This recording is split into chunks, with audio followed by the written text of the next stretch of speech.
welcome. This is a play off of the YouTube show Hot Ones, Hot Chicks, where we ask hot questions and eat even hotter chicken nuggets.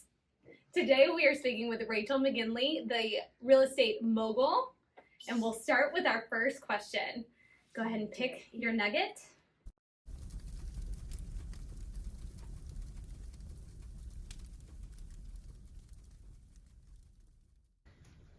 All right, Rachel, how long have you been in real estate, and what made you initially want to become a real estate agent?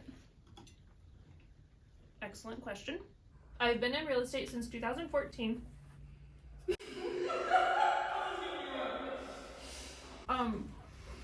And in 2014, I had two young boys.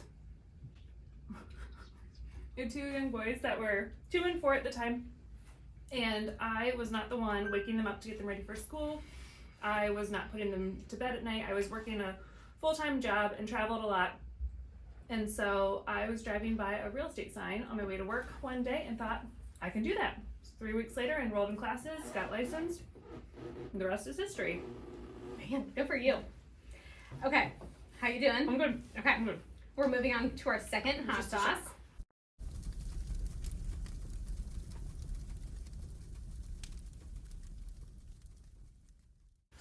Just a shock.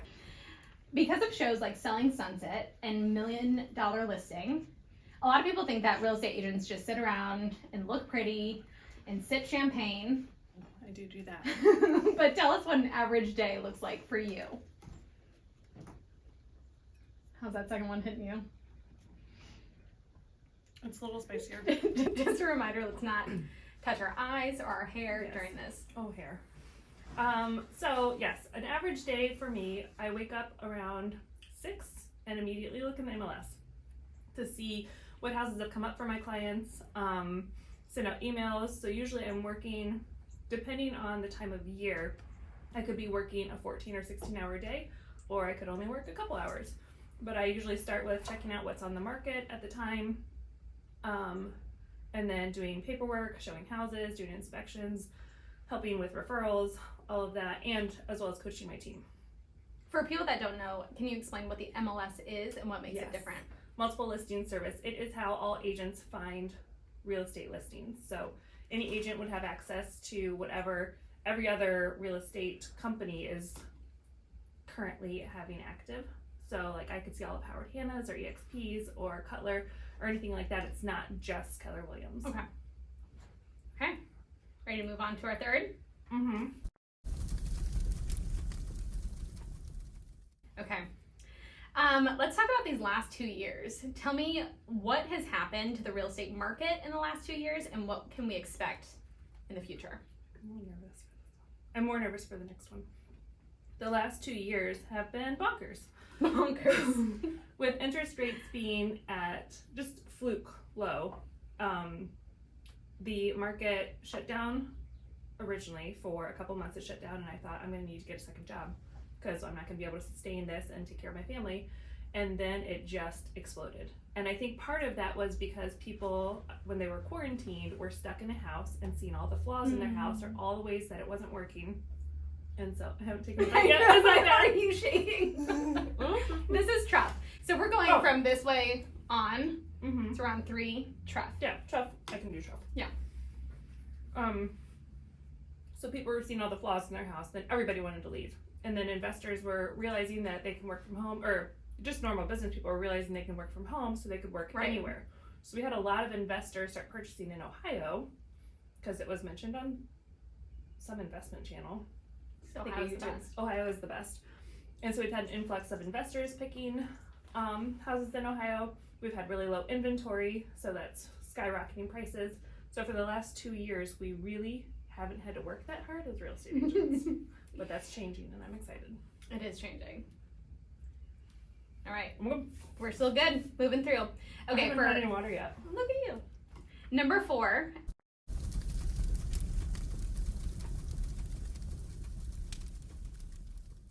Your nugget. This one's the ginger one. So I'm kind of excited about it. I like the taste of ginger a lot. You go ahead and take your bite and I'll ask my question. Mm-hmm. As a brand new buyer, what are the top 3 things you need to be aware of if you were telling a brand new buyer? Mm-hmm.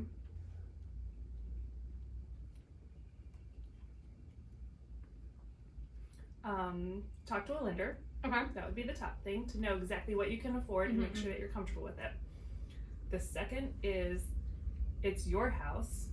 Don't take people whose opinions are going to impact that. They can see the house after you've made your decision, but when you are shopping, they can impact how you feel about a house when you really love it and they maybe don't feel the same way. So I would recommend not taking any extra people while you're house shopping. And third, trust your agent. Okay. They are seeing what's out there. They're in the market. Trust them if they say that offer's too low or that offer's too high. Like, let's try a little bit lower and see where we can go. Just trust them. This is what they do. This is why you hired them. Listen to what they say. That one was pretty good. So good. I know. I like the flavor of that. Nope, I'm not gonna drink water. Okay. Okay. Select your chicken nugget. Number 5.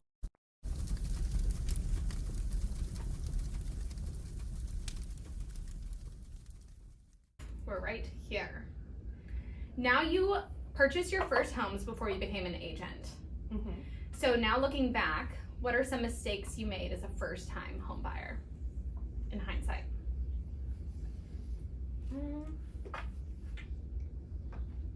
I think I didn't trust my agent. Okay. So I think that's part of why I felt like that was an important thing to share. I thought that they weren't advocating for me, and maybe they should have let me know more what they were doing behind the scenes. But I did not trust them when they priced my houses to list. I didn't feel like they were pushing when I didn't want to pay full price for a house. So I think that was my biggest flaw. But we've always bought the worst house in the best neighborhood we could afford. So we we knew what we were doing, but we kind of, I don't know. There wasn't a lot of negotiating when you're buying a crappy house. Well, explain that strategy a little bit. So we look at all of our houses as investments, pretty much. So we would buy and suffer through, like, our first house. I think there were 8 or more dogs that lived there, and the seller didn't take care of them, so they went potty in the house. The whole basement was there. I think I knew that. Yeah, it was a mess. It was not taken care of at all. He was kind of a hermit. And so I was 8 months pregnant with my second son. Was this in Virginia? Mm-hmm. We went in and cleared out the house. We bought it. It was the best neighborhood we could afford in Virginia where we were looking. We bought it. We started work immediately. We did all sweat equity. So I painted the kitchen cabinets with my big old 8-month pregnant belly, climbing inside of them. But we couldn't afford to replace the carpet or the windows. So one of the windows was broken. It had someone had thrown a baseball through it at some point. So we had a hole in a window. And then we were only in that house for 9 months. Right before we listed, we got new carpet, so that dog smell finally went away. And then we got new windows, and we sold it for $50,000 more than we bought it for, and in only 8 months. Wow. So good turnaround. That was a question. That was our strategy's just always been: we live through, we suffer through for a little bit, and get a bigger investment in the end. Yeah. Okay. All right. How you doing? I think good. Okay. The back of my tongue is feeling something. Okay, go ahead and make your selection. Are we on this one? Yep, we're moving to here. Yep. Okay. When they get chunky, it does make me nervous.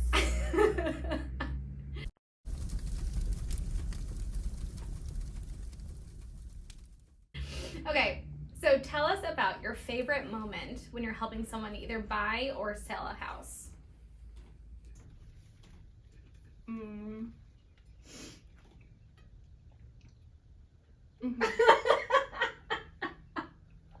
Oh, I thought I was gonna dip back into that. So I thought my favorite moment was gonna be, we're over halfway. You're doing great. I thought my favorite moment would be handing them the keys. Okay. But I think my favorite moment is after closing, when they reach back out and show me what they've done to the house, or, you know, that if they invite me to a holiday party or something like that. I think that's my favorite moment. And I recently had a new favorite moment, because during the You're doing so good. Thank you. During COVID, don't touch your face. Sorry, I have snotted. During COVID, people do all their shopping online mostly. So I have people from California that found me on Facebook. They've never met me. They've never seen their house. They closed a month ago. Still haven't seen their house. They still live in California. But I helped them pick out flooring for their house. Met with a flooring installer. We were just FaceTiming to make sure that it was the right color and which rooms we needed done. And we hung up, and the flooring installer was like, they love you. Like, how long have you guys been friends? And I was like, we just met 3 months ago when we started the house journey. And she was like, I can't believe they trust you to pick out their flooring. I picked out their paint colors. They will not see the house until June, and I will have redone their whole house for them. So just that kind of trust and fun. And how do you establish that trust, especially with strangers that you've never met or that live in other states? Customer service. Okay. I think working in the restaurant business for a while helped me really create how I wanted to treat people, and customer service has always been a big thing, and showing them everything. I would spend hours FaceTiming them, showing them every little crack that I thought could maybe be annoying, or opening all the doors so they could hear this creaking. And then as we were as I was out in the neighborhood, like one Saturday, me and my oldest son went for a run at a park within walking distance of the house. So I just videoed the park and sent it over and just said, hey, I know you've got little young kids. Here's a park within walking distance. It's so fun. Here's the soccer fields and baseball fields. So just letting them feel like they are such a big part of this, even though they're thousands of miles away. But you touched on something important too, because I feel like a lot of times people can have this view of agents that we can hide things, or the sale is more important than the flaws in the house. So I think it's great that you would FaceTime, even if it was going to impact the sale, that you were willing to show them those things, especially when it's a deal across the country. Yes. Yep. All right. Moving on to number 7.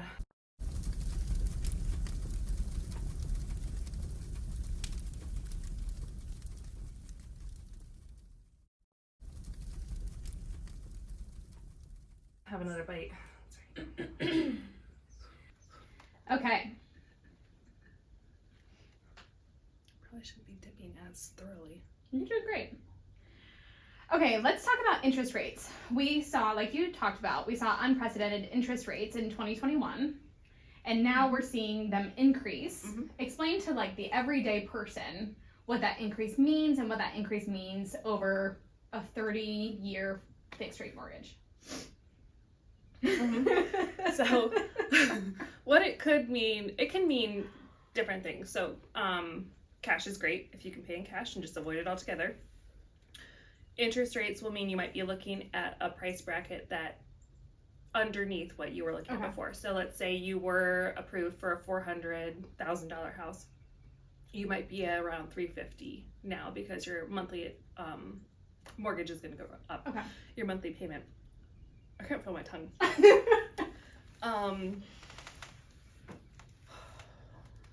think what else? As far as like the interest rate, I'm not that concerned about it. So historically, if you look back to the 70s, the historic mortgage, the interest rate. Having trouble thinking. I know like I know the genre of the word I'm trying to think of, but I can't get the word out. The historic United States interest rate from the 70s up till 2023, the average is 8.14%. Okay. So we're not even there. That's good to know. So yesterday I checked and we were at 6.5, which is still, that seems really high if your neighbor or your brother or sister got it to 2.3. So it feels really high, but we're not even at the average. And I remember talking to my in-laws, they bought and got 17% and were thrilled. Like in one the house 70s? they bought, might have been 80s. Okay. I can't remember. There were, you know, like if there's always jumps. Yeah. It's always going to jump up. It's going to drop down.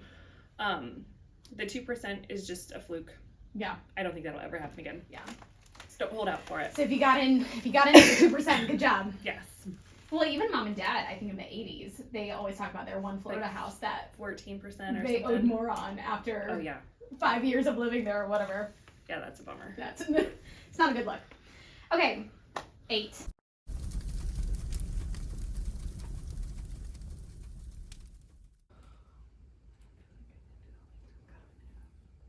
I'm gonna do a big one. All right. Go ahead. No. Yeah, that one. All right. So you are a team leader. Yes. Tell me the best thing about being a team leader, and tell me about the most challenging thing about being a team leader. That one's very vinegary. Oh. So far.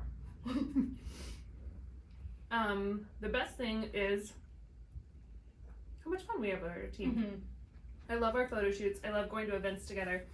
I feel like every time we've done anything as a team with other vendors or merchants and whatever, they have always commented on like what a family we are, and how much fun that we have together and how we work so well together. So I love that aspect of the team. The hardest part about being a team leader is being a team leader. Sometimes with managing a team, I've never wanted to just build an empire, to build an empire. I love real estate. I love the buying and selling. I love my clients. So sometimes managing a team will take away from that, where I'm doing more managing than I am customer service and client interactions. Yeah. So that's been the hardest thing for me. I feel like also being a part of a team, just the additional support that we have is so great. Like if you're unavailable for something, that someone else can show the house, or if someone needs to be there for an inspector or something, that we have a little bit more of a network. That one was hotter for me. I double dipped it though. I did not double dip. This one I'm nervous about. Okay, we're moving on to number 9.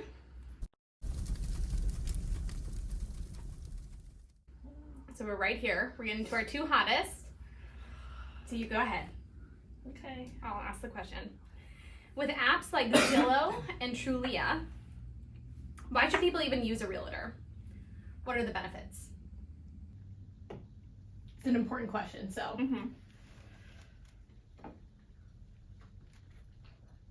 Don't touch your face. Now I'm starting to sweat a little bit. This is the temporary insanity. Yes. So reasons to use a realtor. It's quite the color. Partly what we talked about with my clients from California is realtors have a fiduciary duty to protect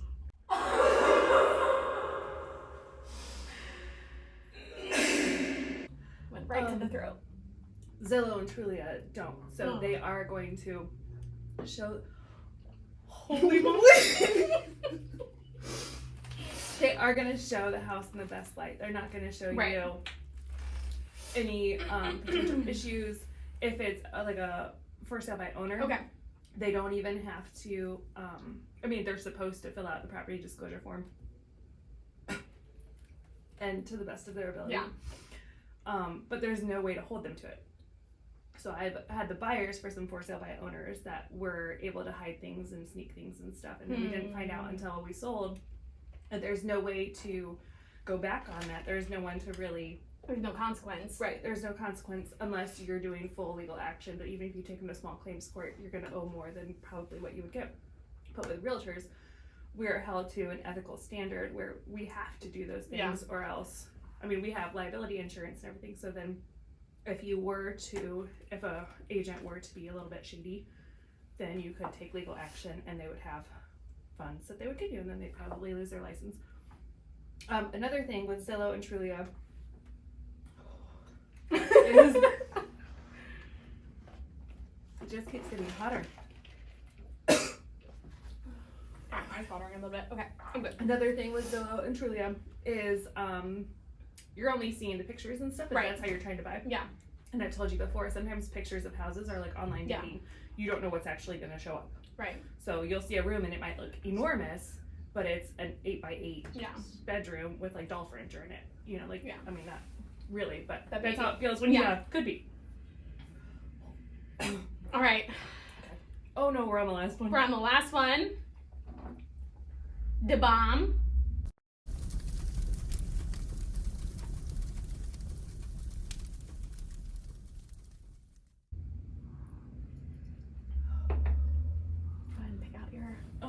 I keep forgetting I have to do this.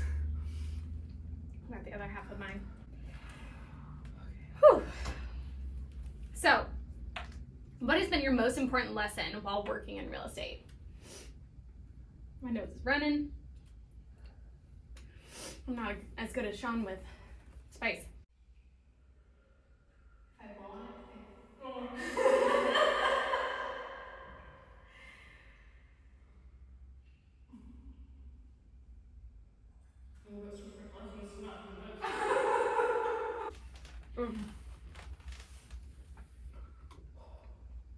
I think customer service and just being true to yourself and treating other people the way you would want to be treated, I think has been a huge lesson. And not even, I feel like the second to last one was worse for me. I haven't been able to feel my mouth since like number 5.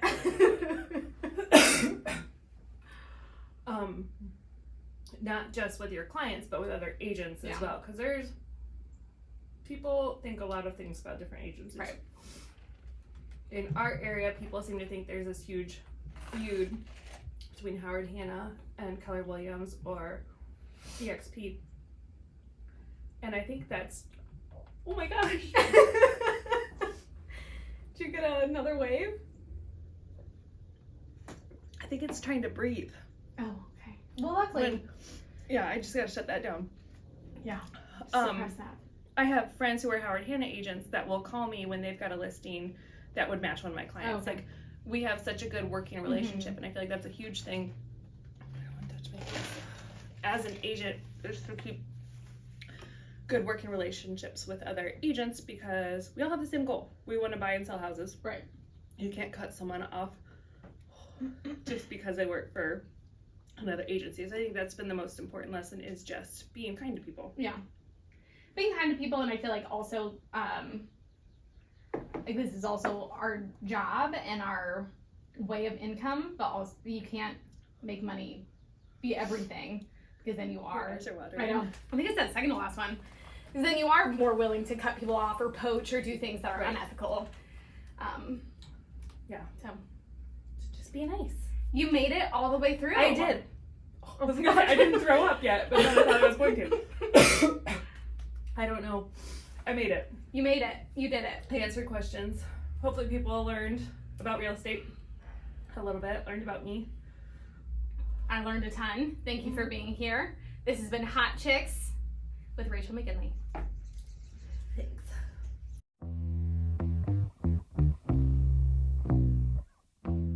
I'm gonna go cry now. Come lick the plate.